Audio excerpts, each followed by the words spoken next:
Hello students, today we will discuss about the pesticides.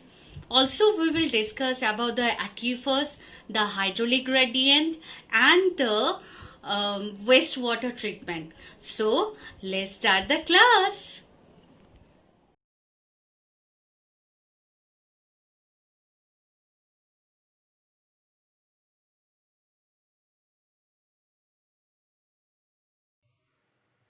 So these are the objectives of today's class. So after this class you can classify the pesticides. So today we will discuss about the pesticides. You can define the aquifers and hydraulic gradient. You can state the Darcy's law. You can know about the Darcy's law, and at last you can know the process of wastewater treatment, which is very important. These are the some of the recapitulation of previous class. In the previous class we have discussed about the alkalinity of water, the eutrophication, and also the biochemical effects of heavy metals. These are the topics that we have discussed. Okay, so this is a very quick review. This is a question. You have to fill in the blanks within the 10 seconds. And the question is, Itai disease is caused due to the presence of, here you have to write down your answer. So your time starts now.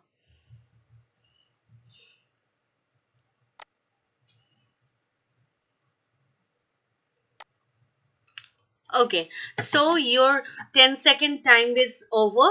Now, yes, of course. Here is the answer. That is cadmium. In due to the presence of cadmium, Itai disease will cause. Okay. So these are the chemical parameters that we are discussing about, like pH, chemical oxygen demand, dissolved oxygen, BOD, total hardness, and last day we have discussed about the heavy metals and alkalinity. So this is the alkalinity. Actually, alkalinity is causing due to the presence of bicarbonate, carbonate, and OH minus. All of you now you know the matter. Okay, now this is the eutrophication. Very important. Okay, eutrophication, generally what will happen due to our activity, due to the water pollution, the amount of nutrients, the enrichment of nutrients will cause the eutrophication. Okay, while the in water the nutrients will enrich, that time what will happen, the algae, some of the phytoplanktons, their the growth of that plants will be rapid. So what will happen, while total water body will be covered by the plants, they will absorb the consume the water, dissolve oxygen. So thus the level of the dissolved oxygen will decrease, and which is very harmful for the aquatic lives, other aquatic lives. Okay, whatever we have. So this process is called by the eutrophication. So these are the some of the causes of eutrophication, like use of fertilizer, excessive fertilizer, detergent, wastewater, mixing of the wastewater into the water body. Okay, so these are the all causes of the eutrophication. Now we have discussed about the biochemical effects of heavy metals. Generally, you have in your syllabus, that is arsenic, cadmium, mercury, and lead, and all these the sources of this of all these heavy metals are generally the industry and factory. They are mixing to the water. Okay, so these are the some of the biochemical effects of mercury. Generally, with the heavy doses, we can have the kidney damage. We can have the respiratory failure. Okay, yeah, this is the biochemical effect of lead. If we consume lead, contaminated water, that time we will have this type of problems. Lead can inhibit the synthesis of hemoglobin. It can interfere with the normal development of children's brain. Now cadmium. So generally, with the presence of cadmium or cadmium contaminated water, if we consume, we can have this type of disease that is called itai. Earlier you have already told us. Mm, and cadmium is generally enter into our food chain through the seafood, through the organ meats. Okay, so we can have kidney disease, because as the excessive cadmium can be stored into our liver and kidney. Next is the biochemical effect of the arsenic. Generally arsenic 3 is more toxic than the arsenic 5, as what will happen, excuse me, these metals having the tendency to bind up with the sulfur atoms, and which we have in the enzymes, okay, which we have in the proteins. So while we are taking that arsenic 3, it can bind up with the enzyme, it can bind up with the proteins, and which will be very harmful. So these are the some pictures of the arsenic contaminated water. If we touch, our skin is exposed to the arsenic contaminated water, that time we can have this type of problems. Generally these are called by Blackfoot disease. Okay, so these are the biochemical effects of the heavy metals.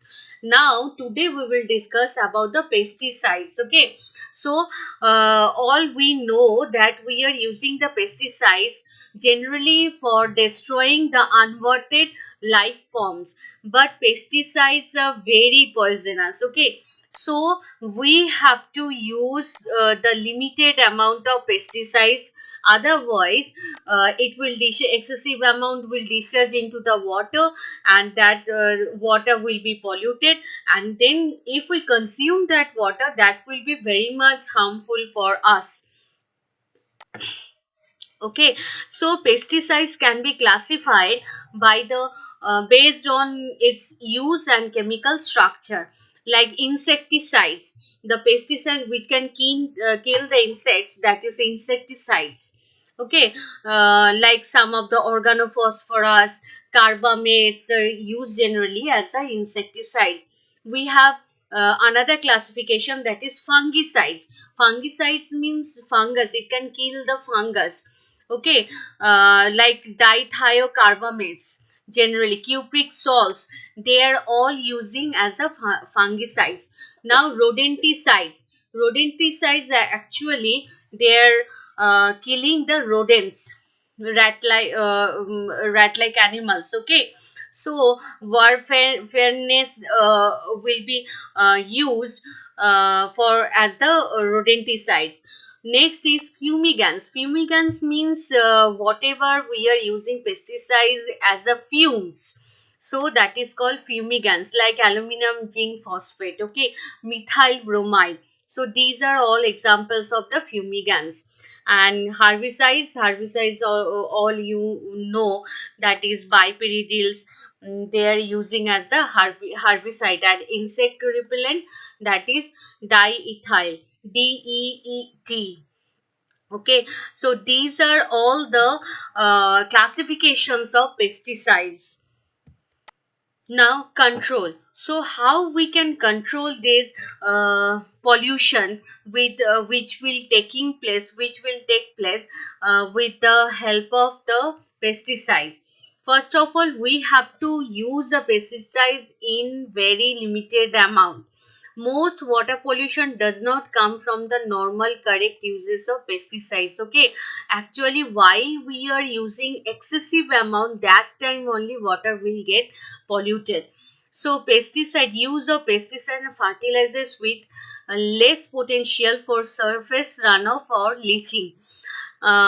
Next, what we can do, we can first test our soil, otherwise test our soil to determine that actually the fertilizers, actually the pesticides are needed or not. That we have to first determine. Okay, and always we should calibrate our pesticide application devices to ensure that the correct doses is being applied. And second, and at last we have to prevent the pesticide spills or leaks from the application equipment. Very important. Okay, so these are the some of the control measurement which we can apply to prevent the water pollution by the pesticides. Okay, next topic is aquifers. What are the aquifers? Generally, aquifers are the saturated zone. This zone is called by the aquifers. This is the four layers of the groundwater. The this layer is called the bedrock. The bottom layer, after that bottom layer, the bedrock.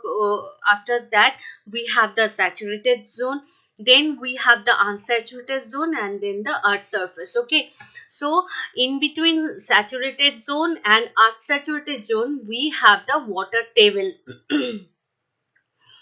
Okay, so this zone, the saturated groundwater level is called by the aquifers. Okay, so saturated means here in this level only the water molecules are there. Okay, and unsaturated zone, in the unsaturated zone we have water as well as air molecules.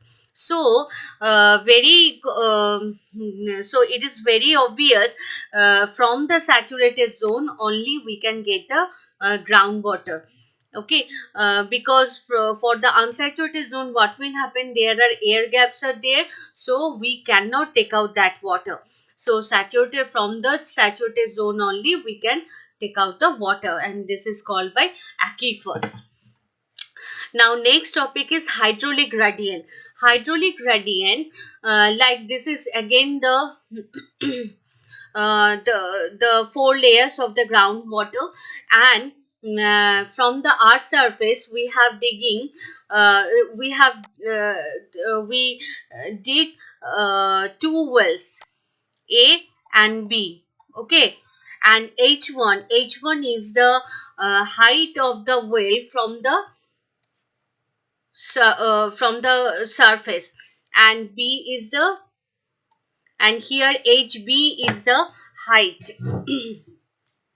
Height of the well B. So hydraulic gradient is hydraulic gradient is HA minus HB divided by L. What is L? L is the distance between the two wells. Distance between these two wells. Okay. So that is equals to delta H by L. So this is called by hydraulic gradient. Understand? Hydraulic gradient.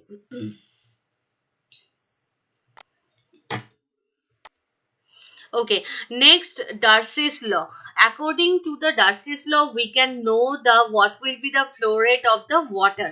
So, according to this law, the flow rate of water, that if we consider it as a Q, so Q is proportional to the cross sectional area A multiplied with the hydraulic gradient, that is dH by dL.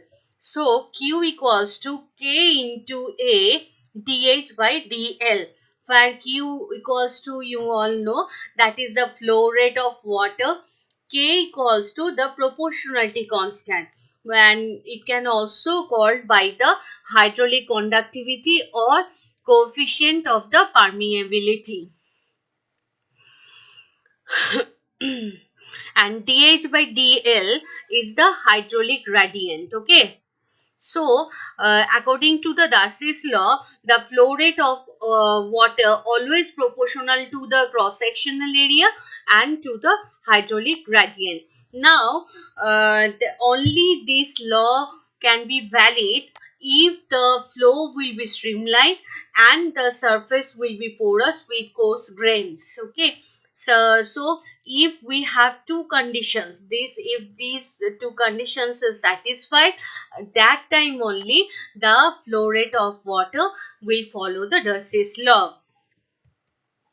Okay, next topic is wastewater treatment, which is very important. Okay, so now at last, this is the last topic. of this chapter. So wastewater treatment. Now in wastewater treatment we have three steps. One is primary treatment, one is secondary treatment, one is tertiary treatment. In primary treatment, generally we remove the large particles like sand particles, like clay particles, oil, okay, and also we can remove the microorganisms from this primary portion. Next, secondary treatment. Here we can remove the biodegradable waste or organic waste, and the last step, that is the tertiary treatment, that we can in tertiary treatment the remaining particles can be removed. So only in your syllabus you have the primary about the detail about the primary treatment.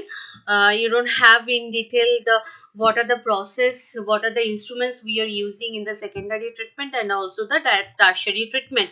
In secondary treatment, generally we use trickling filter, rotating biological contractor, and the sludge process. These three we can use, okay. And tertiary treatment, generally we use activated charcoal, because activated charcoal can absorb most of the things. That's why after all this primary and secondary treatment, the water is passing through the activated charcoal so that the remaining particle can be removed. Now we will discuss about the steps of the primary treatment. So these are the whole schematic diagram of the primary treatment. So first primary treatment, first we should do screening. Screening means what we use generally in this step. We use some of the metal bars. So through this metal bars are vertically aligned. Through this metal bars, the water is passing. So what will happen, to some extent, some of the some of the large particle will be screened through this metal bars. After that, we have the coagulation procedure. Coagulation means like coagulation means like it is applicable for the colloidal system. Colloids means while in the water we are having the sand particles, the dust particles, they are not dissolving into the water. They are making the suspensions, okay. Now what will happen if we use some of the electrolytes? What will happen, all the dust particles, the sand particles will be discharged, neutralized, they will accumulate, and they will precipitate out. This process is called coagulation. That means separation of the dust particles, unwanted particles from the water molecules. That is called by coagulation by the electrolytes. Generally we use the alum, okay. Alum means potassium sulfate, aluminum sulfate, 24H2O. So generally for the coagulation system we use the electrolytes, okay. Next we have the sedimentation. Sedimentation means after the coagulation process, they next we what we have to do, we have to just keep the water in a tank for a long time so that all the precipitation will be settled down, okay, for complete precipitation. Next we have the sand filtration process. Sand filter, generally we use sand filter when that means there are so many layers will be there. At the bottom layer the smaller stone chips are there, and at the while you are going above, so you will get the bigger size stone chips, okay. So this is the sand filter. While the water will be passing through the sand filter, what will happen, all the precipitation will be stuck into the filter, and you will get the fresh water. Okay, so here also some of the steps we have, that is last treatment, ion exchange, blackfish water. Okay, so these are the all you can get. And after all, what we have to do, one more thing we have to do, that is a disinfection process. Disinfection process means here what will happen, first of all we have to use the chlorine, or we have to use the ozone. We have to treat the water with chlorine or ozone, so that all microorganisms like bacteria, virus can be killed by this chlorine or ozone. Okay, so this is the disinfection procedure, and this is the total whole primary treatment. Next, after the primary treatment, then we will follow the secondary and tertiary treatment for the total wastewater treatment. So this is the recapitulation, whatever we have discussed so far. That is the, we have classified the pesticides, we have defined the aquifers and hydraulic gradient, we have stated the Darcy's law. Darcy's law actually related to the flow of the flow rate of the water, and ultimately we have seen how we can treat the wastewater, and how this wastewater can be consumable. Okay, so all this checked. Yeah, all this we have covered. So thank you, students.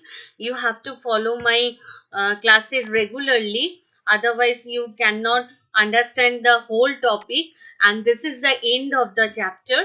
So after this we will discuss also some of the questions, that this type of questions generally you can have in your exams. Okay. And for that you have to follow my classes regularly, properly, and also you were given some of the assignments that you have to submit. Okay, thank you, students.